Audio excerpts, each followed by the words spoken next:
The air in Yunmeng province hummed, a palpable thrum of anticipation. This was no ordinary Tuesday. Today, history was being made. The new Xiaoxi Grand Bridge stood proud, a ribbon of steel and concrete. It spanned the treacherous Serpent's Jaw Gorge. For generations, this chasm had divided communities. It had stifled growth, it had claimed lives, but no more. This bridge was a promise of connection, of prosperity, of a future less isolated.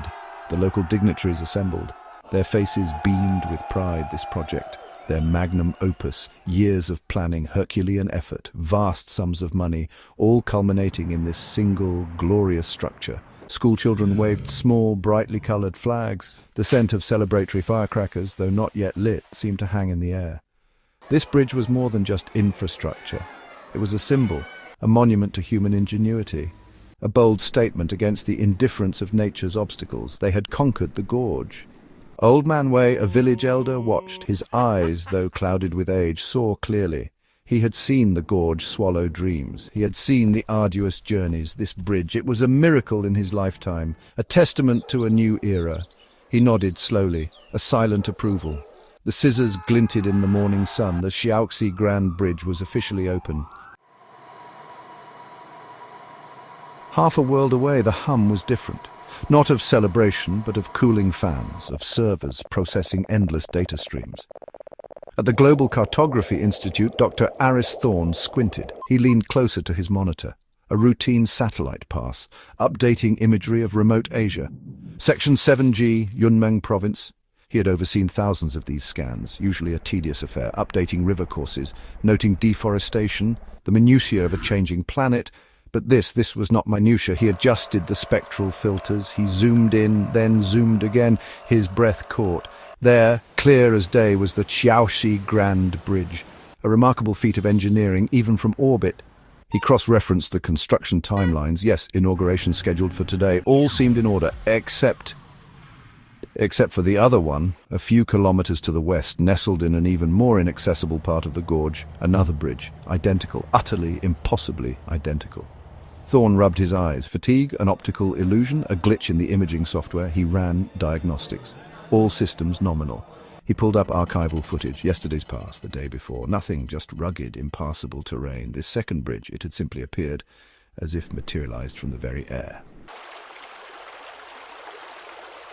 The high-resolution imagery was undeniable, chillingly clear. Every girder, every pylon, every subtle curve of the roadway. The second bridge was a mirror image of the first. A perfect, impossible doppelganger. Dr. Eleanor Vance, head of geospatial anomalies, stared.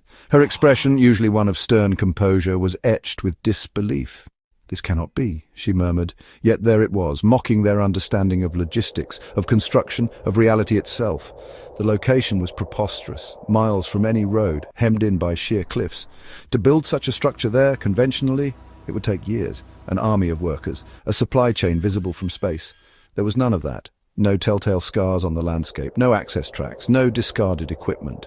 It was as if the bridge had been placed, gently, precisely, by an invisible giant hand. The team cross-checked with every known construction project. Governmental, private, even rumored clandestine operations. Nothing. Word traveled slowly to Xiaoxi village. Not through official channels at first, but through rumor. A garbled tale from a cousin who knew a guard, who had heard a scientist muttering, "Another bridge? Impossible." The villagers had watched theirs being built, stone by stone, steel beam by steel beam. They knew the sweat, the toil, the sheer impossibility of a second secret structure. Yet the whispers persisted, gaining traction, twisting into something more sinister. Old Man Wei listened, his brow furrowed deeper than the gorge itself. He recalled ancient legends, stories of mountain spirits, of trickster gods who reshaped the land overnight, tales dismissed by the younger, modern generation. Now those tales resurfaced, given new, chilling relevance. Some villagers spoke of a bad omen, that the new bridge had disturbed something ancient, something powerful, that the second bridge was a warning, a reflection of their own hubris. Fear began to bloom. The local authorities tried to manage the narrative. The world's attention, once focused on distant stars, now pivoted. It zeroed in on a remote valley in Yunmeng province. An international consortium of scientists was hastily assembled. Linguists, engineers, geologists, physicists, even a philosopher or two. Chaperoned by stern-faced government officials, they were an eclectic mix, united by a single, baffling question. What was the second bridge, and why was it there? Their journey was one of hushed anticipation and a degree of trepidation. They established a temporary base camp several miles from the original Xiaoxi bridge, closer to the anomaly. The air here felt different, quieter, more charged, as if the mountains themselves were holding their breath. Initial reconnaissance was conducted by drones, unmanned, cautious. The footage they relayed was astounding. The second bridge was not a phantom. It was solid, real. Its lines were perfect, its construction flawless, identical in every perceivable detail to its known twin.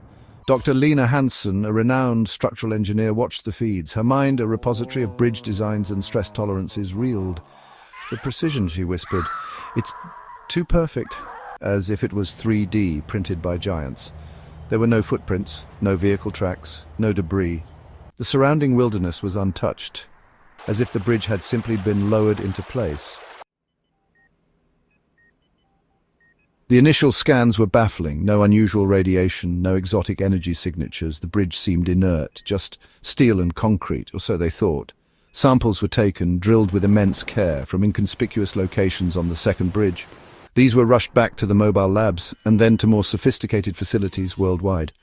The world waited. The suspense was a tangible thing, a tightening coil.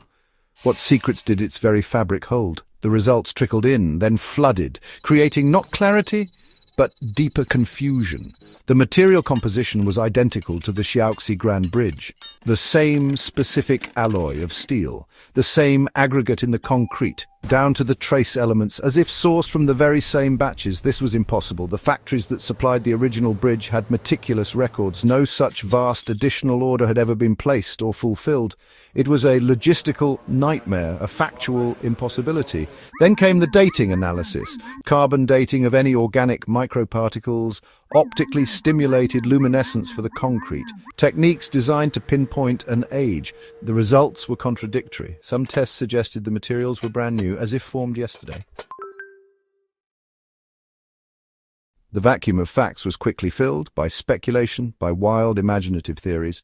The twin bridges of Yunmeng became a global obsession. Tabloids screamed of alien architects, of interdimensional portals, of lost hyper-advanced human civilizations. Fringe websites buzzed with intricate, often ludicrous explanations, each more fantastical than the last.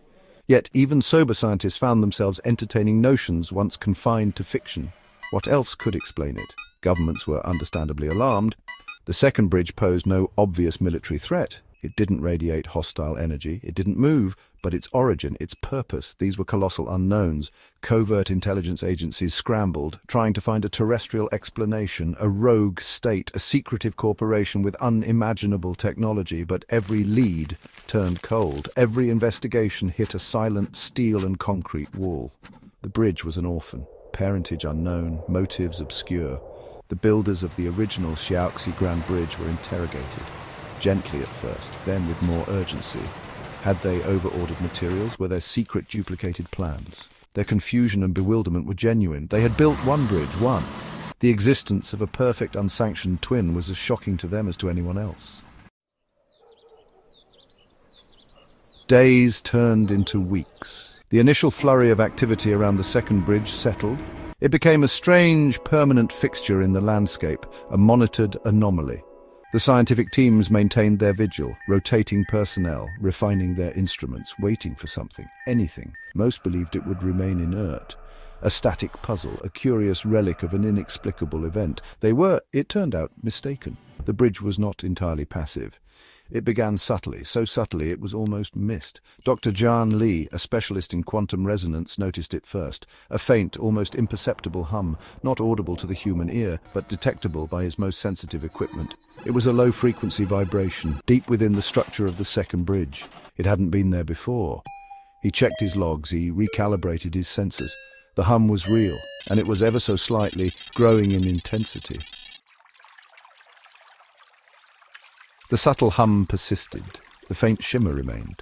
But the bridge offered no grand revelation, no clear message. It simply continued to be a slightly more active enigma than before. The world's scientists, governments, and populace remained transfixed. But the answers they craved remained elusive. The second bridge was a lock without a key, a sentence written in an unknown language. Its presence had irrevocably altered humanity's perception of the possible.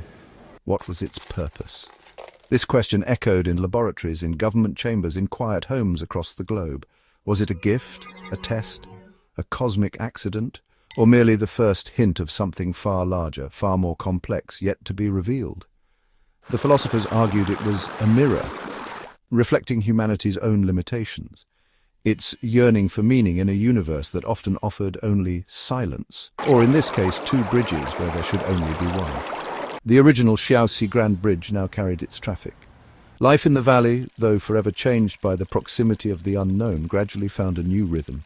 Yet, always there was the awareness of its twin, the silent watcher in the other part of the gorge, a constant reminder of the profound mystery that lay just beyond the edge of their understanding, a permanent fixture of intrigue and slight apprehension. The ordinary had been touched by the extraordinary, and so the twin bridges of Yunmeng province stand, one a symbol of human achievement, the other a symbol of all that humanity does not yet comprehend. It offers no easy answers. Only the enduring, profound question mark it has etched upon the world. Perhaps some mysteries are not meant to be solved.